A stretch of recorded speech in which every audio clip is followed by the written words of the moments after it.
Ethan Ralph has many foes, but few of them have made the impact on him that booze has in his life. What was going to be a rogues gallery on Maker's Mark alone is now going to be more focused on alcohol in general and the effects that it's had on Ralph throughout the years. While alcohol might have played a major role in Ralph's freefall, it's nowhere near the cause, so let's start from the beginning. Ralph, like many other people, had his first drink well before he was legal. I reached out to Ralph's old co-host / wrangler, Gator, who had known Ralph for a very long time, and this is what he told me. I don't really know the year he started drinking and doing drugs, but it was around middle school, years like 14 or 15. According to a study by the Recovery Village, people who drink before the age of 15 are 4 times as likely to become alcoholics as an adult. So to make it short, Ralph was not set up for success. Before we go any further, it's important to note that booze isn't good or evil. It can be used for cooking, cleaning, and of course drinking. Once you start to abuse it, however, it's very easy for it to take over. On August 26, 2010, Ralph was arrested for public drunkenness in Greenville County, South Carolina.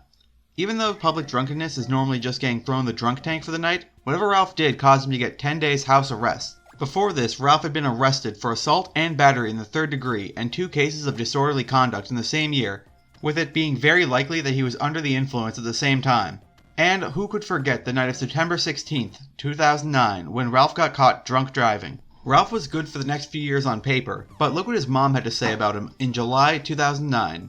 I suffered abuse from my son Ethan Ralph and gained significant weight as a result. He was a troubled boy from a young age. He was bullied quite severely at St. Michael's for his weight and blamed me for it. He didn't finish school and dropped out. Unfortunately, I was never able to lose the weight, and at my current age, I will likely die soon as a result of my long-standing obesity. My disabled son Evan will be in the care of his abusive alcoholic brother. Abusive alcoholic. Again, remember, that's how Ralph's own mother described him online. By his public drunkenness charge, Ralph was just turning 25. We know that Ralph didn't stop drinking, but for a while stayed away from getting into trouble with the law. That'll change on July 28, 2016. Ralph got drunk in a hotel and passed out in the lobby.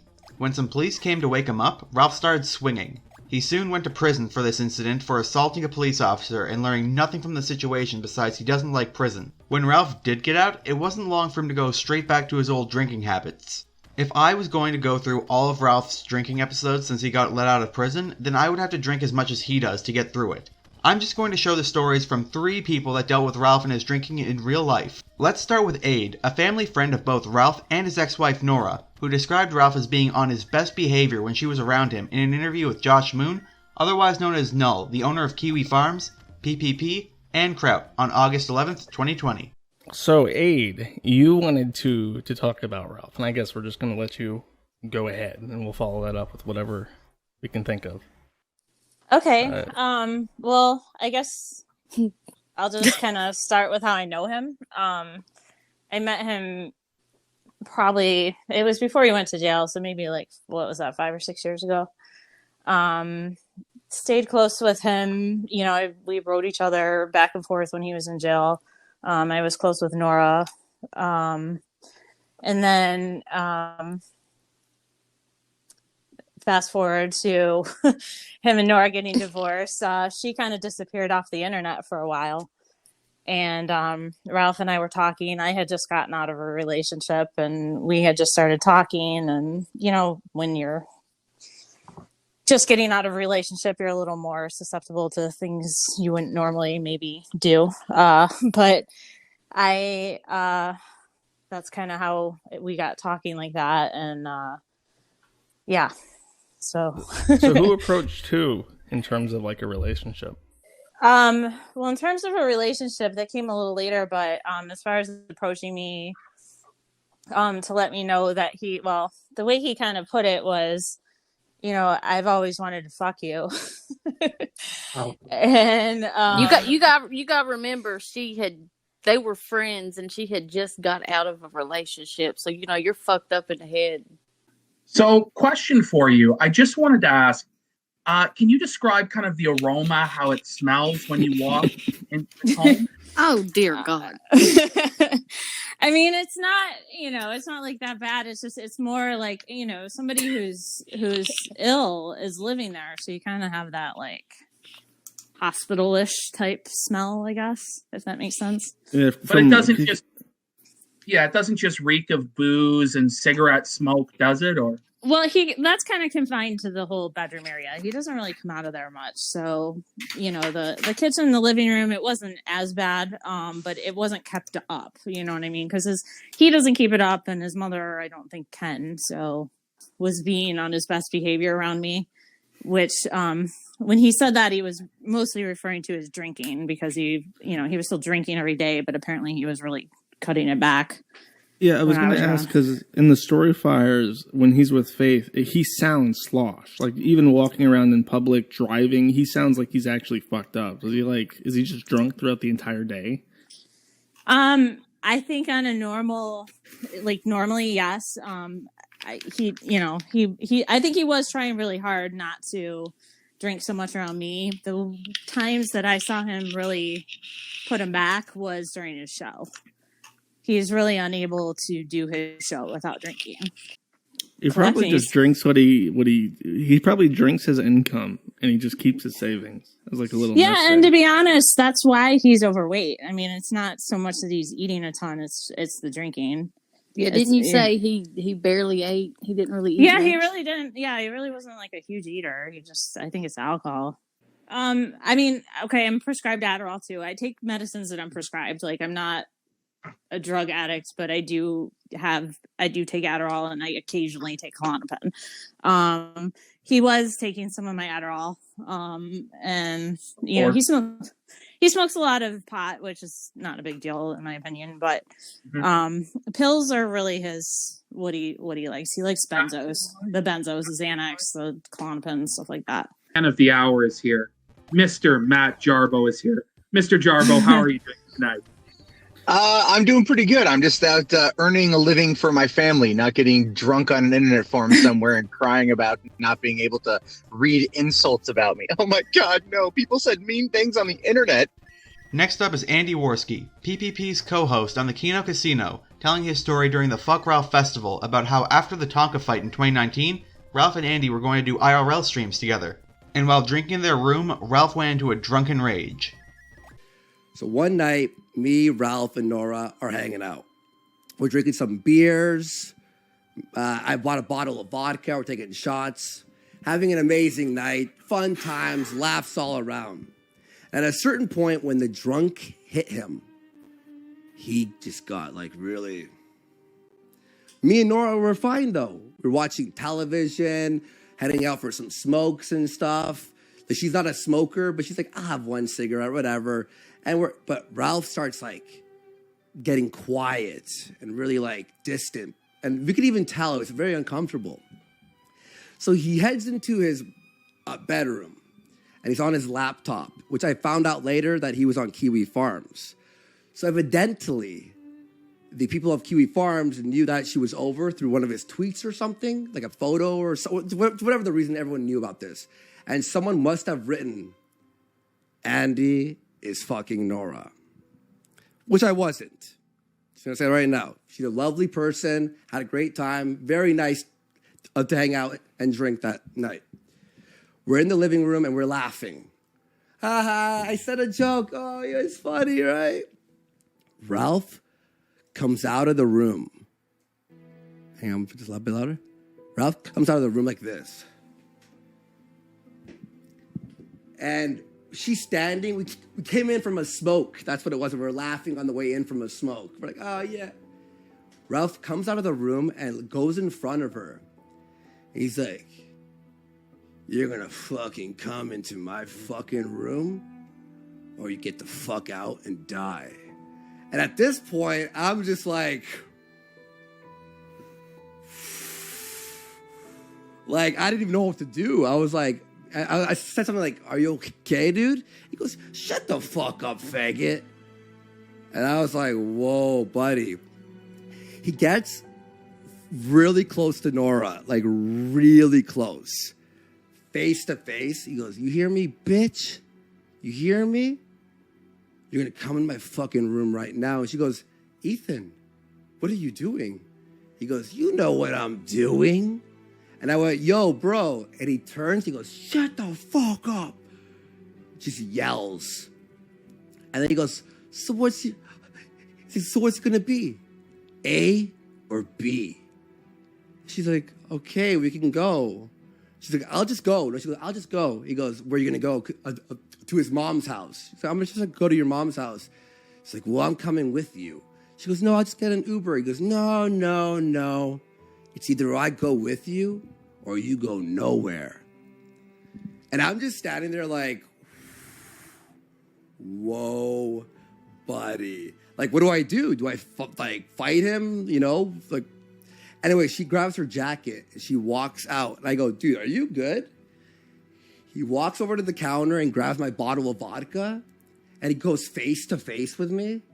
And he just goes, this is mine now, faggot. And he like pushes me a little bit. And I'm just like, and he just like literally like fucking a water bottle like this.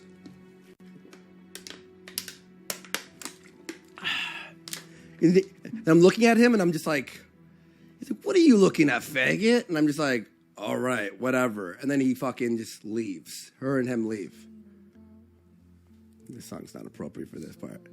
So you know what I did? Why I left?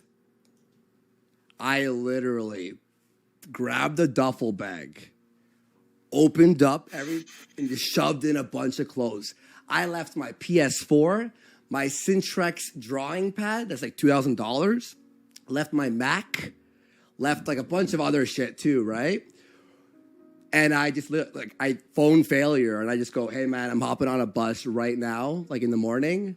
Like Ralph's gone. I explained what happened to failure. And he goes, yeah, meet me over in Florida, whatever. And I just fucking start looking for tickets and stuff. And I had no money at this point. I was broke as fuck. And I ended up doing a stream in the morning. If people remember this, you see me doing a stream in the morning and I'm raising money just to get some money just for a fucking bus ticket to get the fuck out of there. And that's when the IRL streaming phase started. Andy later recounts the story when talking to Alice about her Ralph drinking incident, where he allegedly got really drunk and took advantage of her. I lived with him, and I actually moved out in the middle of the night because he almost beat his wife in front of me, his ex-wife, Nora, and then stole my alcohol, chugged it, and then threatened to kill me, and then left, and then I packed up my bags and I fucking booked it. People are like, well, what were you scared? It's not that it was scary, it was just weird. And I'm like an alcoholic, right? So I would like hang out with Ralph and he would buy me Jaeger. And it got to the point where I would be like downing a bottle of Jaeger with him every night. And almost like I know my limit is with like a bottle of Jaeger, you get to here and then like that's the limit or whatever, right? So I got to this level and he asked me like if I wanted to go like further in my relationship with him.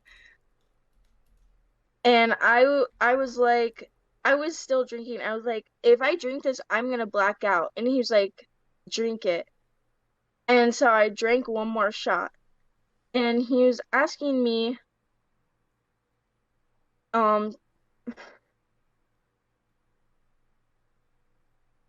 he was asking me to like give him head or whatever. And I remember just being really fucked up.